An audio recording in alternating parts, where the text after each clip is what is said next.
Šiandien apie networką. Tai yra žmonių būrį, žmonių kiekį, tiesiog artimiausių žmonės, su kuriais leidžiam laiką ir kaip tai atsispindi mūsų gyvenime. Šiandien eidamas susimąsčiau, kad per paskutinės 4 dienas susipažinau su keletą naujų žmonių.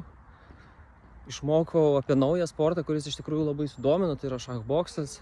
Susipažinau su daugkartiniu pasaulio čempionu Vladimir Agasarjanov, jeigu teisingai ištariau pavardę.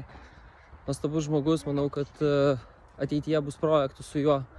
Šiandien buvau Turbolinko susitikime, kuris vyksta Kaune, ir verslai, pradedantieji ar dirbantys su individualiom veiklom bendravo tarpusavyje, brainstormino, kaip gali būti naudingi vienas kitam, atrasti sinergijų ir taip augti kartu ar atskirai, tiesiog dalinantis.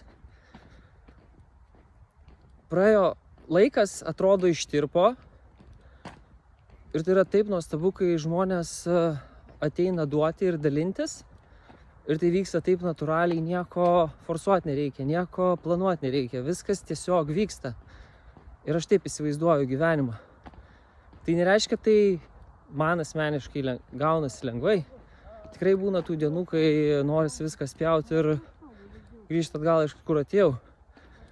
Tačiau jau pakankamai ratų esu prasukęs tam, kad suvokčiau, kad kelio atgal nėra.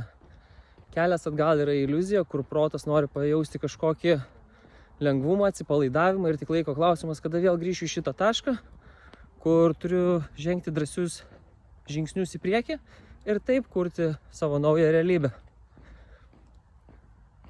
Tai šiandienos klausimas yra toks: ar jūs pastebit, su kokiais žmonėm leidžiat laiką ir kaip tai įtakoja jūsų gyvenimą? Ar jūs esat laimingas savo gyvenime ar ne? Ar tu esi laimingas savo gyvenime? Kiek tos laimės? Ir kaip žmonės, su kuriais tu renkiesi leisti laiką, įtakoja tą kokybę? Pamastykit apie tai, komentuokit ar parašykit man. Iš tikrųjų įdomu, kiek žmonių yra pastebėję to poveikį. Taip konkrečiai, kur pradedi planuoti savo laiką ir tada stebėti, su kokiais žmonėm nori tu jį leisti ir su kokiais žmonėm nenori jo leisti. Šiandien tiek.